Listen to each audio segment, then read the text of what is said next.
5h18, vamos então, como prometido, a Brasília. O João Pedro Melo tem esse dia que antecede todas as expectativas políticas para a votação lá no plenário da PEC do voto impresso, né, João? Boa tarde.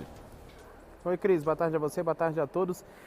É um jogo que a gente costuma dizer aqui em Brasília, né? Uma expressão que a gente usa há algum tempo já, que é o jogo jogado, né? Porque a gente já sabe que a tendência é de mais uma rejeição desse texto no plenário da Câmara dos Deputados. Mas agora está confirmado, viu? Vai ser votado amanhã, está na pauta já, inclusive. Enquanto isso, o governo federal continua trabalhando para conseguir pelo menos aí os 308 votos necessários, né, para aprovação desse texto, o que é uma situação difícil. Com relação a toda essa questão, hoje a gente teve uma reunião, almoço, né, na residência oficial do presidente da Câmara dos Deputados, o Arthur Lira, com líderes partidários. E lá, pelo menos 16 partidos marcaram aí a posição contrária a esse texto. Então vai ser difícil essa missão do governo de fato, revirar ou mudar os votos que já estão definidos, né? O presidente Jair Bolsonaro hoje defendeu que seja feito um acordo para a votação desse texto e aproveitou mais uma vez para atacar o presidente do TSE, o ministro Roberto Barroso. A expectativa dos parlamentares agora é a seguinte, é de que a votação na Câmara seja nominal, evitando aqueles pedidos de verificação de quórum. Do outro lado, o presidente do Congresso, o senador Rodrigo Pacheco, já destacou que o texto não tem apoio na casa e que, caso passe pela Câmara, deverá ser derrubado pelos senadores. Bom, em outro lado, o vice-presidente da República, Hamilton Mourão, destacou que a decisão deve ser tomada no Legislativo e o que for decidido será então cumprido pelo governo, mesmo que não seja aí da vontade do presidente da República. A gente lembra que o relatório rejeitado na comissão, por 2 vezes, previa a contagem pública e manual de votos, obrigatoriamente impressos. Além disso, em uma eventual nova reforma eleitoral, os procedimentos alterados passariam a valer imediatamente, não mais após um ano, como ocorre atualmente, né? Na verdade, tem que ser aprovado um ano antes para valer já para o próximo pleito eleitoral. Bom, com relação a isso, o governo tenta correr contra o tempo, porque tem que estar tudo aprovado, tudo finalizado no Legislativo até pelo menos outubro, para que passe a valer já no pleito do ano que vem. Mas, conversando já com alguns parlamentares aqui nos bastidores do Congresso Nacional, tendência é de que esse material seja mesmo rejeitado. Muito obrigado, João Pedro Melo, ao vivo de Brasília. Ô, Cláudio, o presidente da Câmara, o Arthur Lira, disse que independentemente do resultado, o resultado será respeitado, como a gente já espera mesmo. O vice-presidente Hamilton Mourão também declarou hoje que, se for rejeitada a PEC do voto impresso, não haverá o que fazer. O que você, que acompanha aí os bastidores da política em Brasília anos e anos, avalia ou pelo menos projeta para o dia seguinte essa votação na Câmara, hein? Nada, apenas o resultado da votação, o noticiário sobre o resultado da votação. Não vai acontecer absolutamente nada. Bom, lacrações à parte, ativismo políticos à parte que permeia o noticiário, né? É preciso lembrar que quando se diz assim, porque agora já são 48 partidos que são contra o voto impresso. É bom lembrar que essa numerologia de partidos que apoiam esta ou aquela coisa, isso se deu na eleição da Câmara dos Deputados. Lembra disso? Da presidência da Câmara dos Deputados. A maioria dos partidos apoiava o Rodrigo Maia.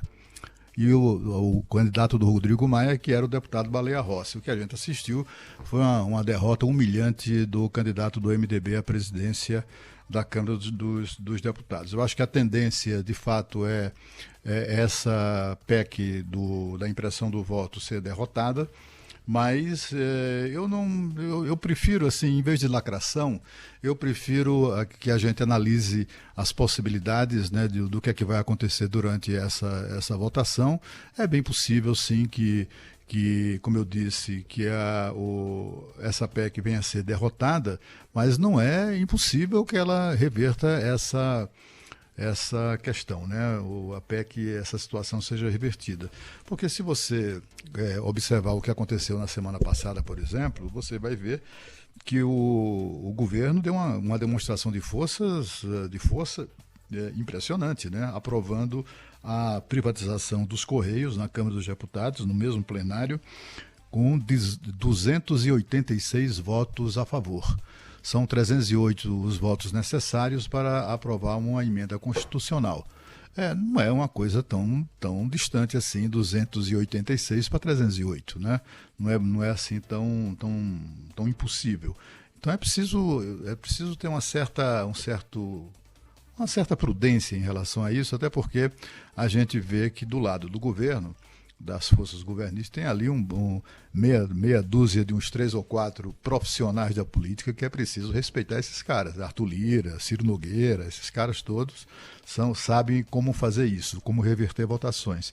Então, assim, eu acho que a tendência, a lógica, né? É como o São Paulo jogar contra o meu CSA. A lógica é o São Paulo meter uma goleada, né? Mas vai que acontece o que aconteceu com Fortaleza, né? Fortaleza chega e dá uma enfim, joga muito bem e acaba vencendo o jogo. Então, assim, eu acho que a prudência recomenda uma certa cautela nessa questão. Hoje, na minha coluna, inclusive, que é publicada aí em 42 jornais, para minha honra, sim, ainda há tantos jornais assim publicados no nosso país, né? Que é uma atividade, a mídia impressa, uma atividade que de fato não tem crescido muito. Bom, o fato é que hoje eu publiquei um levantamento lembrando, né, que partidos que hoje se manifestam oficialmente como legenda contrários à impressão do voto faziam disso bandeira, né? Bandeira. O PDT, por exemplo, né? O PDT era uma das bandeiras do PDT, era a impressão do voto. Recentemente, quando foi questionado sobre isso, o presidente nacional do partido, Carlos Lupe, lembrou que essa bandeira era uma bandeira empunhada por Leonel Brizola. Vê quanto tempo isso rola, né? Também o PSDB, MDB, Democratas. É só dar um Google, né? Dá um Google aí, você vai encontrar próceres desses partidos, né?